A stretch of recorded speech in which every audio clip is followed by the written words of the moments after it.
नमस्कार दोस्तों। तो आज हम लोग पढ़ने वाले हैं वायुमंडल की विभिन्न परतों के बारे में। दोस्तों, किसी भी प्रतियोगिक परीक्षा में पूछता है परतों के बारे में कि कौन सी परत में कौन सी घटनाएं होती हैं। उन सारे घटनाओं को एकदम हम आसान भाषा में आपको समझाने का प्रयास करेंगे और हमें उम्मीद है कि आपको ये समझ में भी आ जाएगा। जितनी भी गतिरोध की स्थिति होगी वो सारी दूर हो जाएगी। ध्यान दीजिएगा दोस्त, वायुमंडल की परत को 5 रूपों में विभक्त किया गया है। क्षोभ मंडल, समताप मंडल, मध्य मंडल, आयन मंडल और बहिर्मंडल या बाह्यमंडल। ध्यान दीजिएगा दोस्त, ये 5 भागों में विभक्त किया गया है वायुमंडल की परतों को। नीचे आप जो देख रहे हैं, मैं धरातल लिखा हूं, सरफेस लिखा हूं, यानी कि अर्थ। ये पृथ्वी है, क्रस्ट है। ये क्या है बाबू? यही क्रस्ट है, भूपर्पटी है। भूपर्पटी के ऊपर यानी कि पृथ्वी से 0 से लेकर के 20 किलोमीटर की ऊंचाई पर ये जो एरो का मैंने निशान लगाया है, यह ऊपर की तरफ इंगित कर रहा है कि यानी कि ऊपर की तरफ हम लोग को बढ़ना है। ये धरातल से ऊपर 20 किलोमीटर की दूरी तक जो मंडल पाया जाता है उसे हम लोग कहते हैं क्षोभ मंडल। कौन सा मंडल दोस्त? तो क्षोभ मंडल। यही आपका क्षोभ मंडल है। इसमें कौन सी घटनाएं घटती हैं, इसके बारे में भी प्रश्न पूछता है। तो दोस्त, क्षोभ मंडल में मौसम का बनना, जैसे बारिश का होना, बिजली का तड़कना, उसके बाद आंधी तूफान आना, यानी कि आंधी आंधी तूफान आंधी तूफान, उसके बाद बारिश बारिश का होना बारिश का होना, उसके बाद आपका हो जाएगा बिजली का तड़कना, बिजली का गिरना इत्यादि। मौसम का बनना, बादलों का बनना। यानी कि एक शब्द में अगर इस चीज को हम कहें तो हम कहेंगे कि क्षोभ मंडल में मौसम संबंधी घटनाएं होती हैं। संबंधी मौसम संबंधी घटनाएं होती हैं घटनाएं होती हैं मौसम संबंधी घटनाएं होती हैं। याद रखने वाली चीज है, मौसम से संबंधित जितनी घटनाएं होती हैं दोस्त, वो क्षोभ मंडल में होती है। किस मंडल में? तो क्षोभ मंडल में होती है। दूसरी सतह को हम लोग चलते हैं, देखते हैं। इसके जस्ट जो ऊपरा सतह है, इसे हम लोग कहते हैं समताप मंडल। कौन सा मंडल दोस्त? समताप मंडल। यह 20 से लेकर के 50 किलोमीटर की बीच की दूरी में है। इसे ही हम लोग कहते हैं समताप मंडल। इसमें क्या होता है कि इसमें मौसम हमेशा सामान्य रहता है। क्या रहता है? मौसम सामान्य स्थिति में रहता है। इसीलिए इसे समताप, जहां ताप सामान्य हो, समताप मंडल कहा जाता है। इसी मंडल में एरोप्लेन, जैसे मैंने एरोप्लेन बनाने की कोशिश किया है, हालांकि मछली जैसा बन गया है एरोप्लेन, मछली जैसा। ब्लू व्हेल मछली को देख लीजिएगा। अब वैसे ही मैंने बनाने की कोशिश किया है। तो ये आपका जहाजों का, जैसे एरोप्लेन यानी हवाई जहाजों का उड़ना वगैरह किस मंडल में होता है? तो ये समताप मंडल में होता है। किस मंडल में होता है? समताप मंडल में। ध्यान देने वाली सबसे बड़ी बात है कि यहाँ क्वेश्चन क्या बनाएगा आपसे? क्वेश्चन बनाएगा दोस्त कि किस मंडल में ओजोन परत पाई जाती है।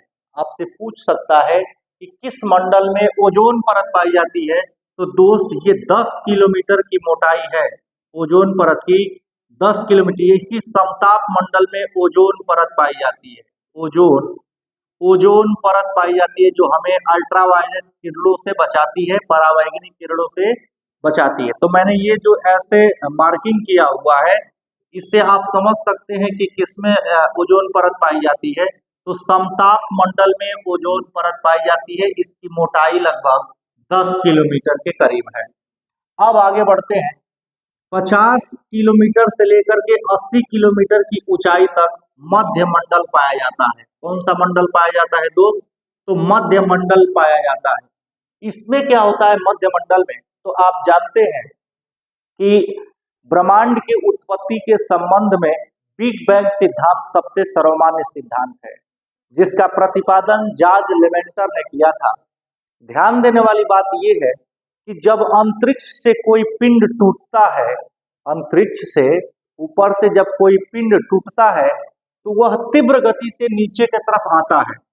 और तीव्र गति से जब नीचे की तरफ आता है तो इन दो सतहों को पार करते हुए बहिर्मंडल और आयनमंडल, जब ये पृथ्वी के वायुमंडल में प्रवेश कर रहा है, पृथ्वी के किस मंडल में, तो मध्य मंडल में, जब अंतरिक्ष से कोई पिंड टूट रहा है और टूट करके जब मध्य मंडल में आता है, दो मंडलों को पार करके जब तीसरे मंडल अर्थात मध्य मंडल में जब आता है तो उसमें हवाओं के जो गैस है, गैसों के घर्षण के कारण, इसके घर्षण के कारण दोस्त, गैसों के घर्षण के कारण उसमें आग प्रज्वलित हो जाती है, उसमें आग प्रज्वलित हो जाती है और वहीं पे उल्का पिंड जल करके राख हो जाता है। क्या हो जाता है?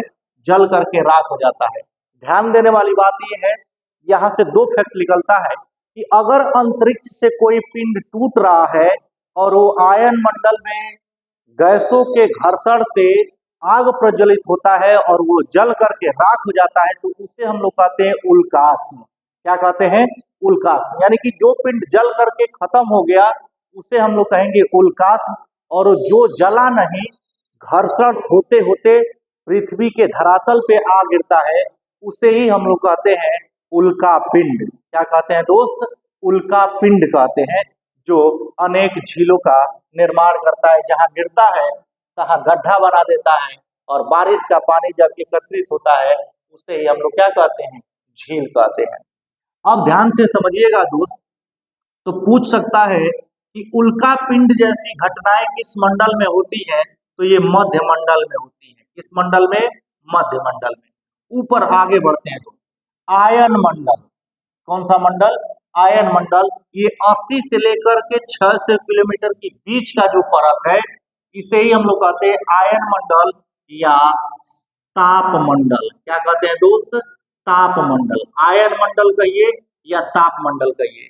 इसी में रेडियो संचार संबंधित या उपग्रह, सैटेलाइट उपग्रह स्थापित किए जाते हैं।